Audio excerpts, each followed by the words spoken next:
Welcome to our presentation of SQL Server's SQLcmd on Linux using Windows Authentication. My name is Chrissy LeMaire. I'm a PowerShell MVP, and joining us is Aaron Nelson, SQL Server MVP and also lead of the SQL Pass PowerShell virtual chapter. Welcome. Hey, how's it going, everyone? All right, so what if you could just log into a Linux machine as a Windows user and execute SQLcmd, do a select name from sys.databases. It's actually pretty easy to do, and we're going to be showing you how to do it today from the very beginning of just having an ISO, installing Linux, and then actually querying a SQL Server database server. All right, so my name is Chrissy LeMaire. I'm a PowerShell MVP. I'm also a senior systems engineer in DBA for General Dynamics IT at NATO Special Ops headquarters in Belgium. I've worked with Linux since 1997, SQL Server since 1999, and PowerShell since 2005. Hi, I'm Aaron Nelson. I'm a SQL Server MVP. I'm a consultant with SolidQ, and I live in Atlanta, Georgia. I've been working with SQL Server since a little bit before 2000 and started with 7.0, then SQL Server 2000. Been doing PowerShell since 2009 and Linux, well, once back in 1998, and that was about it. So as you may have heard, Microsoft announced on March 7th of 2016 that SQL Server will soon be available on Linux. It's due out in mid-2017, and it will be available for both Ubuntu and Docker. And Docker is kind of a virtualization platform. It has these isolated containers, and with SQL Server being available on Docker, this pretty much means that it should work on any other Linux distros as well as Mac OS X. So you may not know that SQL Server client tools have actually been available on Linux since March 6th of 2012. It's currently available on Ubuntu, Red Hat, and SUSE Linux distros. This package includes the ODBC drivers for SQL Server, SQLcmd, and BCP. It does require a couple things to be installed, including UNIX ODBC, the Kerberos client, OpenSSL, glibc, and libuuid. It does support both SQL Authentication and Windows Authentication / Kerberos Integrated Authentication.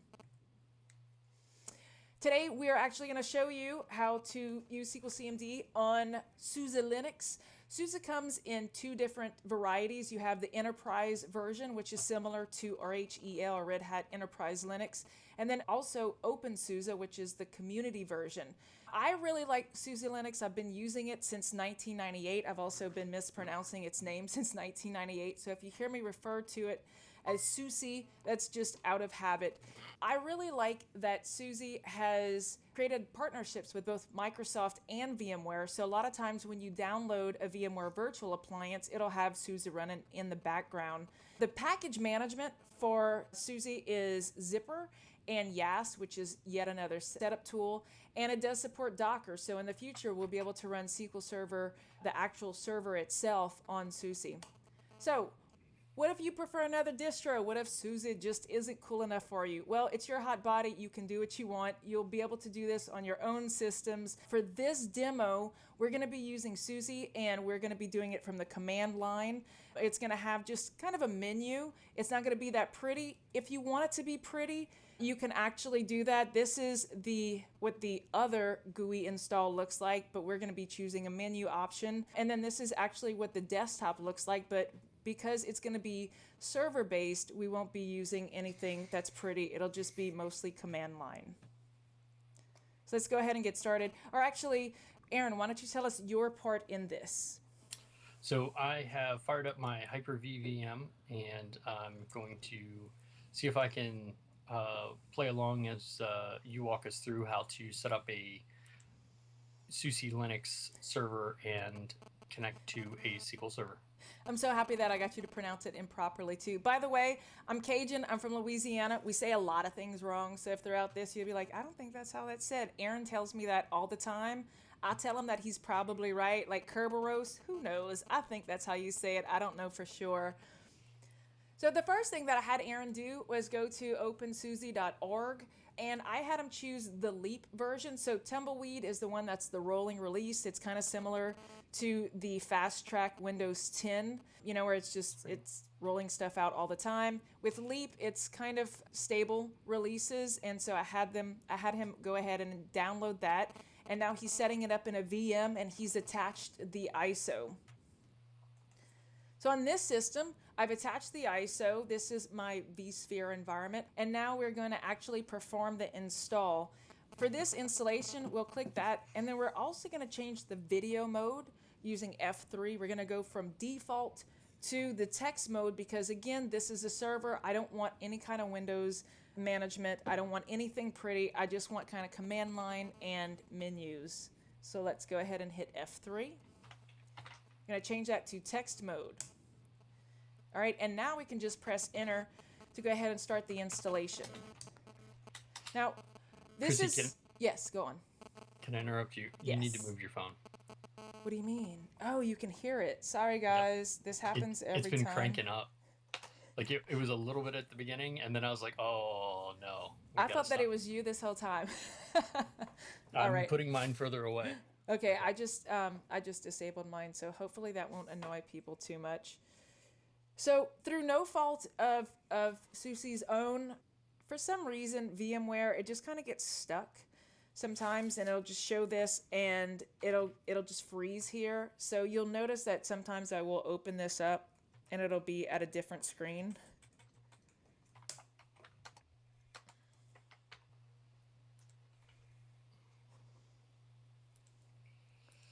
Now we are at the license agreement. Even though SUSE is free software, you do have to agree to a license. So we're going to go ahead and click next. It's doing some things you don't need to know. Just don't let any of this. Yeah, it's kind of like in the beginning whenever you install Windows XP, you know, it'll go, or I mean now, but back in the day whenever Windows XP was telling you what it was doing. So this is kind of doing the same thing. So what we're going to do at this install, we're just going to actually go all the way through. This will be hopefully the easiest install of Linux because I'm not doing any customization because we don't actually need to. So we're going to go ahead and click next. Did you have a question, Aaron? Yeah, I was just going to comment that my installer in Hyper-V was prettier than that one. Oh, is that because you did not choose the text-based one? You chose the GUI-based one, huh? Because it is prettier. Yeah.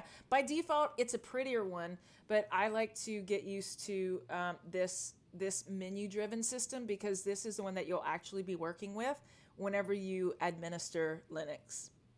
All right. So this suggested partitioning, I know this looks really scary, but it's really just this. You know, whenever you first started working with Windows, they had all this stuff, and you're like, what's the primary partition? What does system mean? What's the boot in the page file and the crash dump?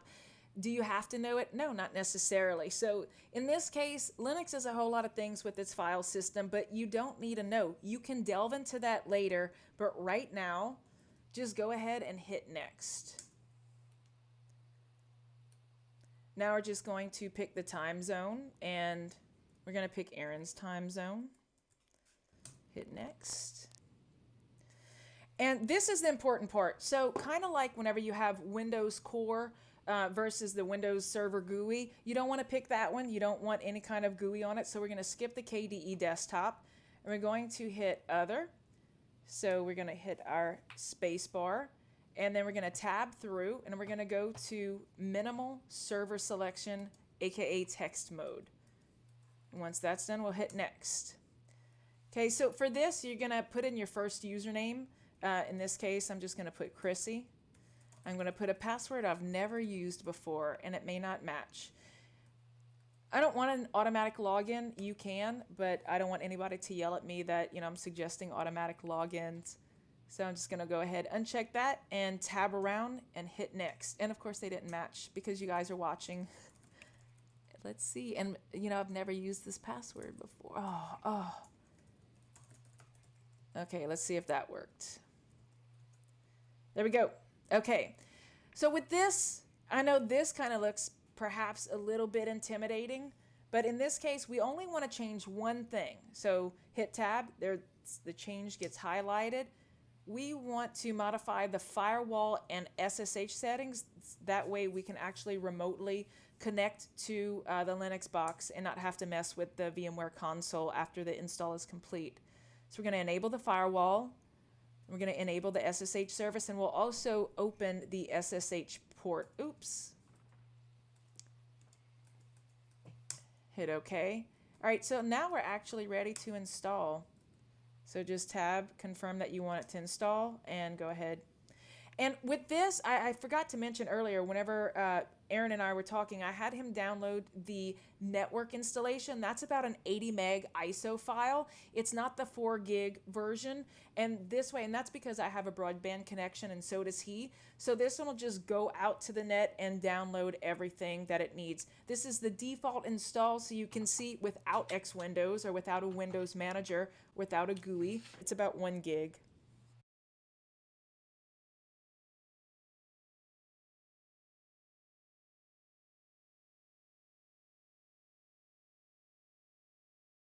All right, so you see, let's see.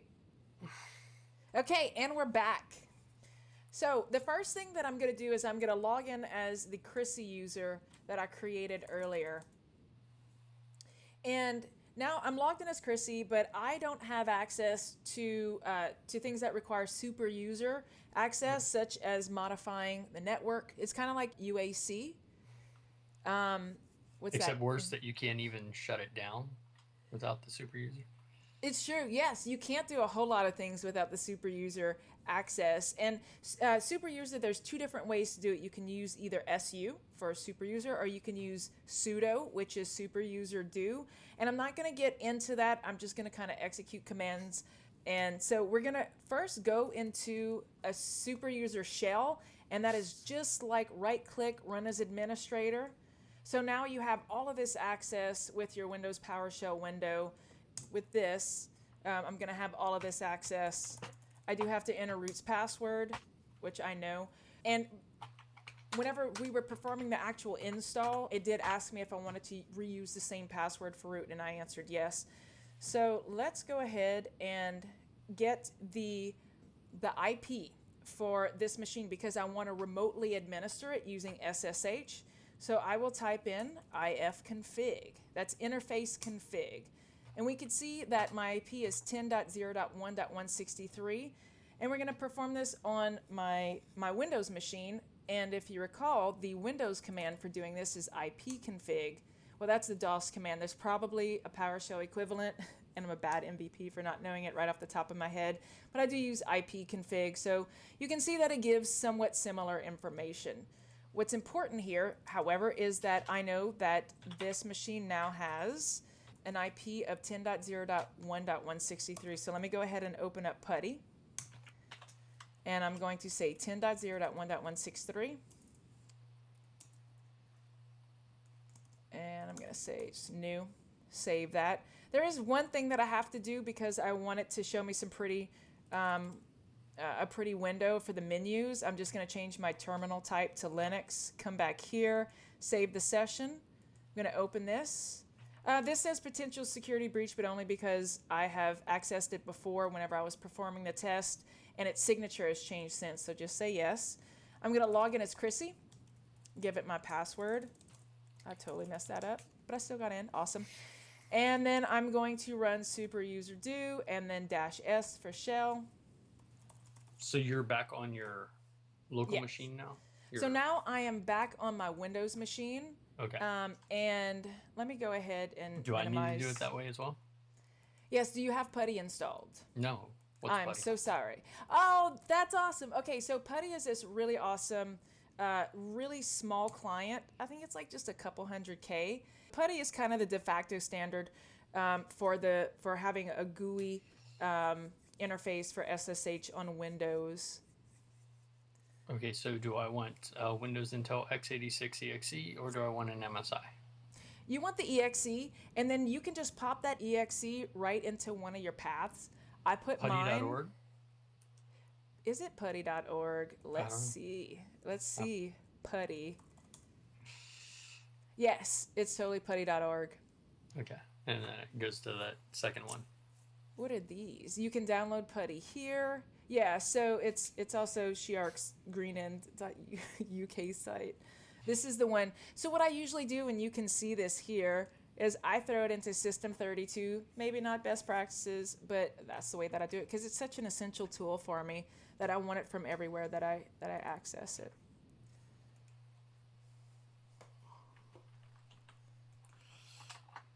And for Aaron, he can, since he has Hyper-V, and if you do have VMware and vSphere, you can do it either, this is from the console or the terminal. I'm going to exit out of here. Or you can do it remotely, which is what he's working on now. All right. How's that coming along, Aaron? So I put in the IP address, the port Awesome. is 22, and say new for saved session, save it, and then open. Not yet. Go ahead and click on data and change your terminal type string from xterm to Linux. And otherwise, it'll still work. Just but type whenever, that in? yeah. So type in Linux for Okay. connection data and then terminal type string. And it will work if it's left at xterm, but it'll show some really funky characters once we go into YAST. So for this, whenever you double click on it, you'll be prompted for your username and password. Network connection refused. Maybe I should have put in the username and password. It is also possible if the network connection was refused entirely. So you ran ifconfig and you were able to see the IP address of your Linux machine? Yes, I think so. Yes.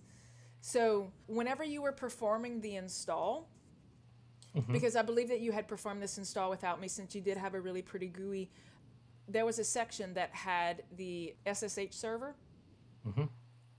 You're supposed to enable that and open up your firewall. If not, no problem. Okay. No problem. What you can do is you can go into Hyper-V and log in through the console. Once you do that, so then what you want to do is, and I'm not going to get super into this, but you can type in RC as in RC Cola, RC SSH, and then tab, and it should autocomplete it to RC SSHD. Yep. And then space start. And it came back to a prompt. Awesome. Okay, so now your SSH server has started. If you type in ifconfig again, just to make sure that you have the right IP address. Okay. Cool. iNet address. Yes. So it's the, whatever it is going to be. Mine was, if I looked, let's see. Yes, iNet adder. So you take that one and you put that one into Putty. Okay. The server's host key is not cached. Awesome. Say yes. Log in as. Boom. Remember not to log in as root. First you want to log in as your regular self, and then you're going to open a shell in however way you want to do it. And a lot of people don't actually open a shell permanently. In this case, we will be doing, everything is going to require sudo for the most part, and so that's why I want to open a shell. In a lot of cases, what you'll see is people just execute sudo and then they'll put in one command, and they'll do that over and over again, and that's the safer way to do it. But in this case, totally not going to do it the safe way. We're going to do it the way that's easy to understand. Right, it's easier to read now because I don't have it's got font scaling or whatever, so that's great. Yes, cool. So now what do I do? All right, so the first thing that... Do the sudo user now on this one? So do sudo space -s.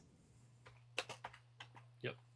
And then give it the password, and then you'll be dropped into a root shell.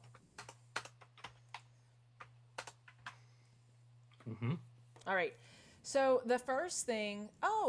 So this is really cool. I want to show the equivalence between PowerShell and Linux, as you know. And so the first thing, if you do a who am I in Windows at a PowerShell prompt, it'll show you the user that you're running as. This is really helpful if you're running psexec and you want to see for sure, like if you're using the -s switch, if you are running a system.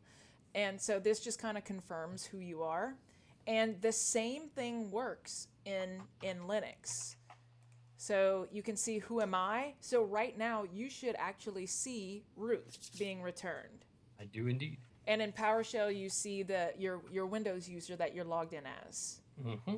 So in this case, you can see on my screen that it says base/control-B. So base.local is the name of my Active Directory forest, and control-B is my username. I got it from my wife. I asked for a hacker name, and she said, well, you're really bold, so what about control-B? And I thought that was super awesome. This is going to actually be important for later on when we log into the Linux machine as base/control-B. The other thing that we want to do is type in pwd, which is the present working directory. So this works in both PowerShell and in UNIX. So it's like $home. Let's see. Home should actually show your home. Yeah, and pwd is actually your present working directory. So in this case, since I'm in Windows/System32, then it's going to show the current one. I think that CWD might be the same. No. Ow. Ooh, that's a lot of red. I'm just going to clear that out. So yeah, PWD works there. And then if you would like, you can see what exactly is PWD. So it's just a get location. That's cool. I get it now. So if we come here to Putty, then I'm going to do a PWD, and it'll show me that I'm in /home/Chrissy. Got it now. So it's Awesome. not $home. Yes. Understood. Yes. And the other thing, we've already seen it before, it was the ifconfig and ipconfig. The next thing that I want to do is I just want to install some things that make it easier to navigate.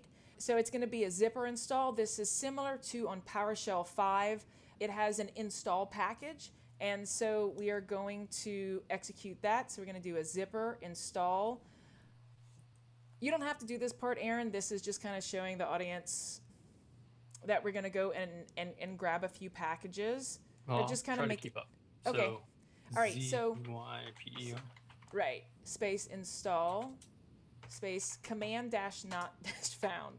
Command not found is so cool. Its alias is CNF for command not found, and that lets you know it creates a dictionary. So if you type in locate and locate isn't available on the system, it'll tell you which package actually contains the locate binaries, and so you can go ahead and install that. So first, we are actually, you know what? I'm going to Control-C out of here, and I'm just going to do command not found. So I'm going to say yes. So it went and it found it, and not only did it find the package, it found all of its dependencies. So this is obviously some type of Python command. It's going to go ahead and grab everything that it needs and install it. So simple, so nice. All right, so command not found, locate. And you're probably thinking, well, I have to type in command not found. No, whenever I restart the system, it'll actually insert itself into my profile. And if I were to type in locate, instead of saying command not found, it's actually going to propose the package for me to download. So I'm going to zipper install mlocate. And it's going to go grab everything. Now this is similar to using install-package on PowerShell. So we're going to go ahead and install the package. Now it did go out and it downloaded everything. You can't really see it because I've actually already installed locate. Locate is, I created a port of Linux's locate to PowerShell, and it's available out there in PowerShell Gallery. They're two of the similar things. Were you able to get those installed, Aaron? Yes. Awesome. Okay. So we have both of those, and you're probably wondering, well, what does locate do for me? Later on, you know, if you're told to edit an smb.conf file, because Linux administration is primarily modifying conf files, then that will help you locate exactly which directory it's in, because it does vary from distro to distro.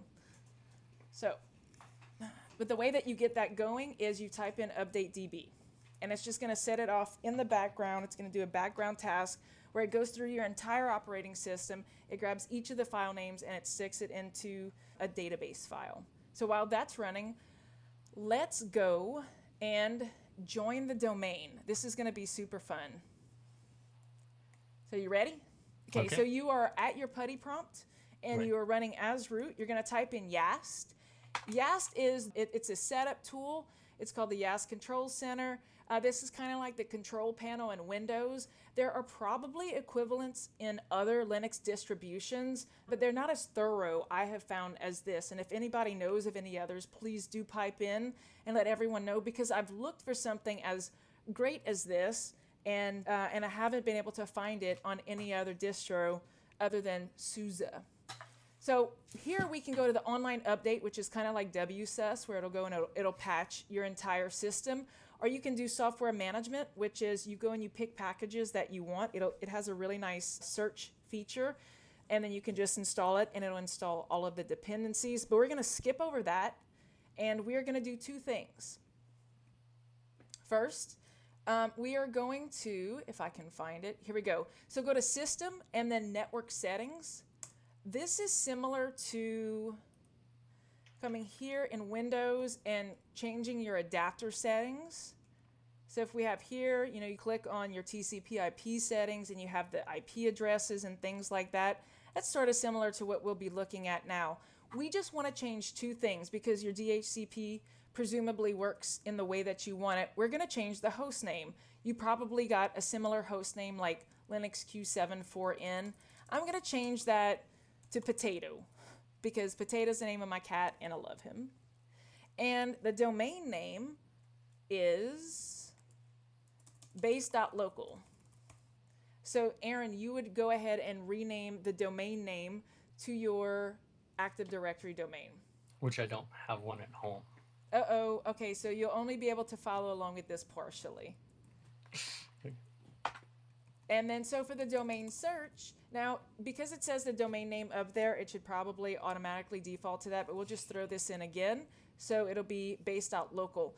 So once I have joined the domain successfully, then in Active Directory users and computers, along with all of my other servers, I should see Potato pop in here.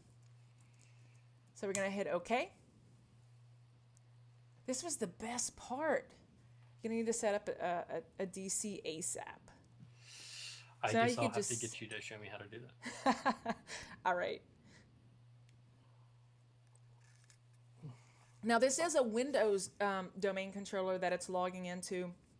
They do have an equivalent for Linux, but I don't mess with that. So the next thing that we're going to go to is network services, and we're going to go ahead and join the domain. It's way more straightforward than you're probably imagining. So if you recall, a lot of times with Windows, your default workgroup is going to be workgroup. In this case, we'll change it to base.local, and then we're going to use SMB information for Linux authentication. And you're probably thinking, what's SMB? That's Samba. It's what it uses to communicate with all of the Windows authentication protocols. And so you can just say yes and click yes. What's offline authentication? I don't know, but it sounds really good, so we'll just say yes. And single sign-on for SSH. That way I can actually log into SSH using base / my username, because that sounded weird. All right. So it detected that I actually needed to install Kerberos client, so I'm just going to say, all right, go ahead and do it. It did it in the background. Do I want to join? Yes, I do. And I'm going to put in the password for the administrator account, and I just joined it. That's so cool. All right, so it just told me that I should probably reboot. So what we're going to do is I'll just reboot. And now we're going to go into Active Directory, Users and Computers. I'm going to refresh. And we're going to hit P for Potato. And there it is. So this is very similar to a Windows workstation joining the domain, but in this case, it's a Linux workstation or server. So while it's rebooting, we could go ahead and take a look at its status over here. Actually, no, it'll just freeze. Again, not Linux's fault, totally VMware's fault. And plus, I refuse to just go over to the web console. I really like my GUI. Oh, check that out. So we're already back. Let's go back here. And if you right-click on the taskbar of Putty, you can just restart the session. Log in as Chrissy. Put in my password. And now we're going to do sudo-s. And we're going to put in root's password. And now we're going to clear the screen with a clear. So I know that I move a little quickly. Has that been easy to understand and you can see the correlation? Yep. Is it a little less scary? So far, so good. I get it. Awesome. Okay, so let's go back to here. The next thing that we want to do is go, and this is where the fun part starts. We're going to go and get the ODBC drivers from Microsoft. And the way that I did that is I went here and I typed into Google or Bing SQL Linux ODBC and clicked on the first link. And then it gives me options that I can download Red Hat, SUSE, or Ubuntu. And in this case, I went ahead and I downloaded the 13 preview. And I got the URL from Chrome, and I have it, and I have it conveniently here. So with PowerShell, you would do, to download a binary, you would use invoke web request, and then you would say out file, and you would put the out file there. So let's go ahead and look inside of my Linux directory. Okay, cool, it's not there. So we are going to execute this. Let's go and get it. It went and downloaded it. And there it is. And let's do the same on Linux. So the equivalent of that is wget, which is probably webget. And then it'll just download it to my current directory. And there it is. You can see that it's a tar.gz file that is kind of like a super, like extra zipped file. But instead of .zip, it's tarball that is gzipped. So to extract that, we're going to type in tar-x is for extract, V is for verbose, Z, X, V, Z, F is for I can't remember, maybe even gunzip, and F. Actually, sorry. Oops, and then I forgot to put in the name of the file. So there we go. So now it extracted everything. Let's go into Windows and do the same thing. So we're going to do the equivalent of tar-xvzf.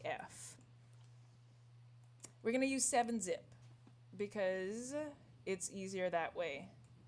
Now what's interesting is it's going to extract it, and then we're going to like go really deep into it. So the first thing that it did was it gunzipped it.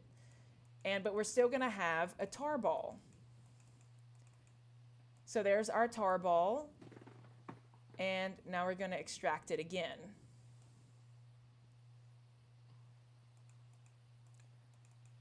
So it's really cool. Check this out. So now you have a visual of what it looks like in Windows. That's not too intimidating. Let's go and look at the way that it looks at it like in Linux.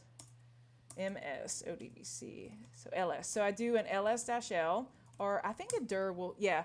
So we have a dir or an ls-l, and that shows me the files similar to this. Now what I'm going to do is, to make this much easier, I'm just going to put it way over here in my directory.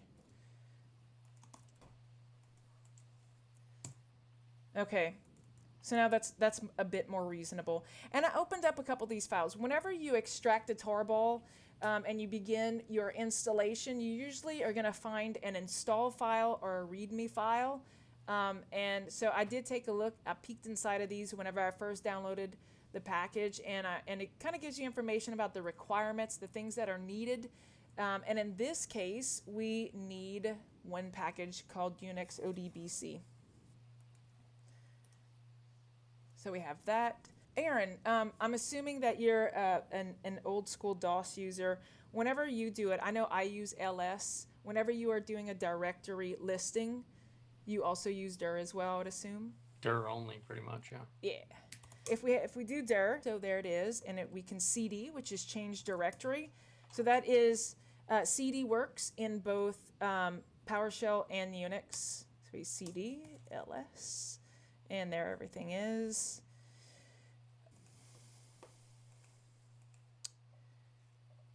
This is inside of the README file for this package, and it tells you what each of the files do and things, and also what's required.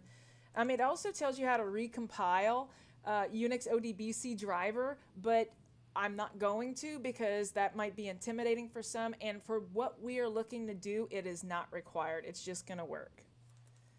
So let's go here so we can see a dir there. And so it did say that we needed UNIX ODBC. So if you recall from earlier, we did a zipper install, and you can follow along with me with this, Aaron, even if you don't have a Windows domain controller or a Windows domain to log into, you can still do this. And while we're doing the rest of the install, you can create a SQL user, because this also works with SQL authentication. So you aren't dependent on Windows authentication for this to actually work. Okay.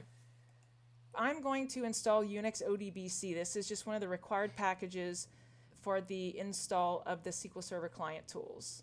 It found it, and it also found its dependencies. I'm going to tell it, yes, I do want you to go and install that.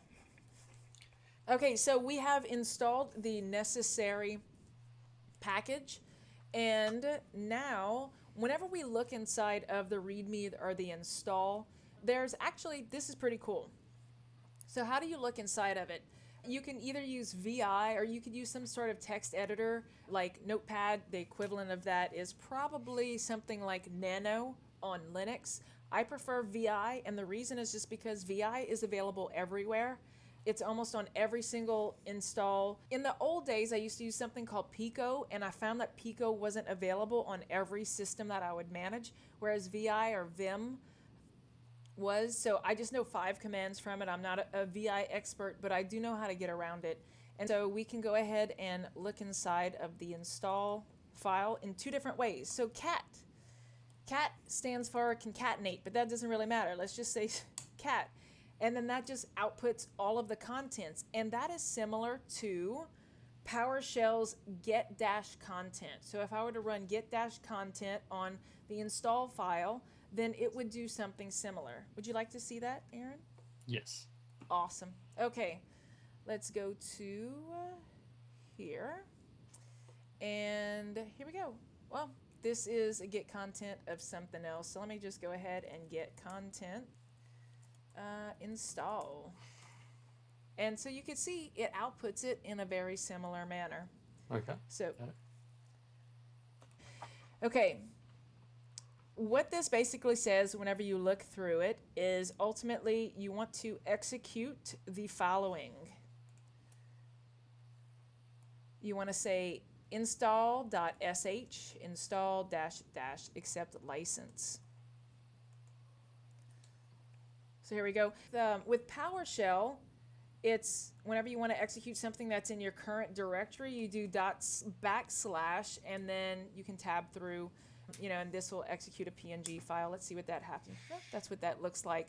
In Unix, it's the other way. So you do a // install, and then you tell it install -- accept license. And install.sh isn't a global command, so the parameter of install isn't going to be required in every single install script. This is just what Microsoft has determined that this install shell script requires. So let's go ahead and just install it. So we can see that was super fast. It actually just installed the SQL Server client tools. And we can look at what it did by looking at the install log. So you can see here, what I'll do is I will type in VI space, and then I'll paste this, and they put a period at the end. So what I'll do is I'll just backspace. So we can see what it did. We can see that it accepted the license. It checked to see that the required libraries were already installed. We could see that it checked to see if the ODBC driver for SQL Server was already installed, and it wasn't. So then it copied things over to opt, which is sort of like program files, and it did all of this stuff. And then it outputted some HTML files. That's not something that I care about. I just care that it worked. So let's clear it out. All right. So how are you doing, Aaron? How's your install going? Is it looking good? So I got failed connection timeout. To what? Oh, you couldn't download. Right. Are you using a proxy? Nope. No. So you couldn't get. Can you get it from your Windows machine? Is it working? I think it finally found it. Awesome. It says something, whatever, saved. Excellent. So do an ls, Mm-hmm. and if that tar.gz is there, I'm in bash history and bash rc. That's what I see with my ls. Oh, wait, I see it. Profile, ms, yeah. ODBC, whatever. Okay, so UNIX. the command to extract it is tar space dash xvzf xvzf Space something else. space. Yeah, and now type in ms and then hit tab. That'll autocomplete. It did. And Press enter. install. There you go. Awesome. And I'm back to my prompt already. Yes, you are. So what you want to do is cd, which is sort of like a set location. So you cd space ms and then hit tab. It'll autocomplete for you. Yep. Sure enough. Awesome. Okay, and did you install the UNIX ODBC package that we talked about earlier? So zipper install UNIX ODBC. Probably not. Okay, check out my screen. Yep. Alrighty, so we'll go up here, and that one was right here.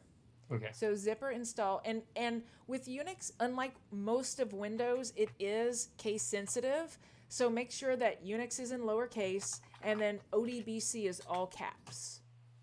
It's possible that zipper built in some case insensitivity, but by default, you just kind of want to assume that it is going to be case sensitive.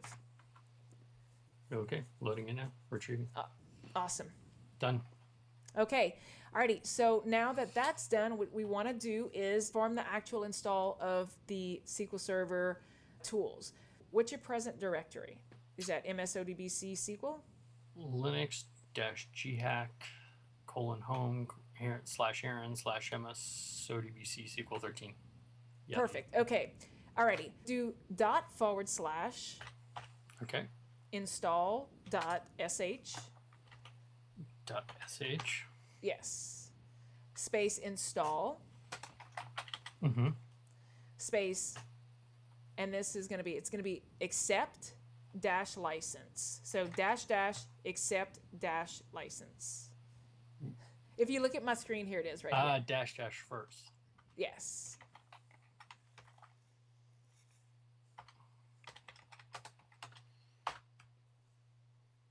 Copyright. Install log created. How does it look? Is it a whole bunch of okays and goods? Okay. Perfect. Awesome. And then it gets down to SQL Server already installed, not found. Okay, right? Correct. Yes, which is, I know it's kind of, you're like, wait, what? Not found. That's a bad thing. But in this case, it's a good thing. All it says is that you haven't installed it before, and then it goes forward with it. Perfect. Okay, so the next thing, you're actually at this point, I don't know the syntax, and you may off the top of your head for SQLcmd to use SQL Authentication, but on my machine, what I'm going to do, check this out, how cool. So right now, if you recall, I logged in as Chrissy. Chrissy was a local user to my Potato Linux machine. What I'm going to do is I'm going to log into Potato with my Windows Active Directory credentials. Okay.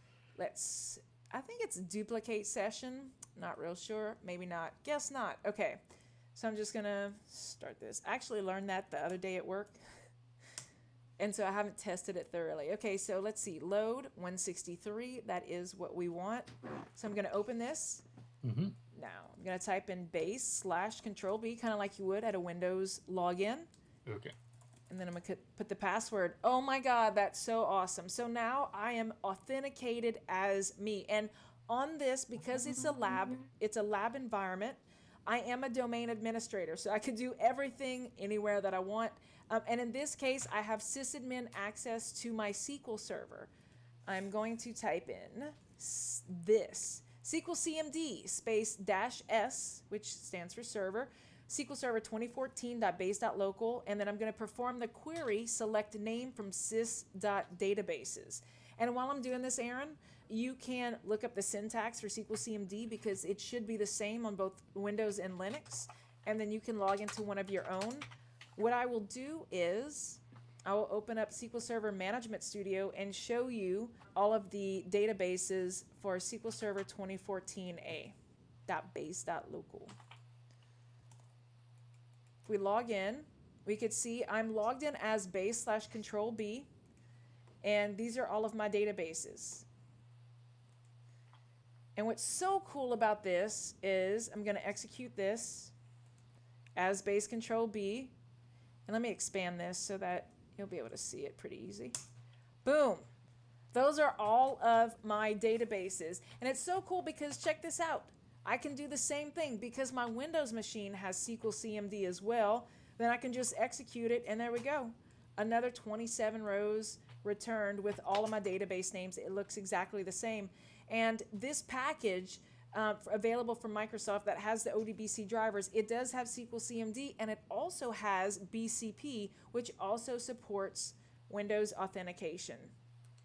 So you can import and export, and this is just the beginning. What this does is, in my mind, whenever they do port it over, port the server engine itself, I think that authentication is going to be really straightforward and really easy, so long as you can log into your log into your Linux machine using your Windows credentials, or alternatively, and I'll include this in the presentation once it's complete.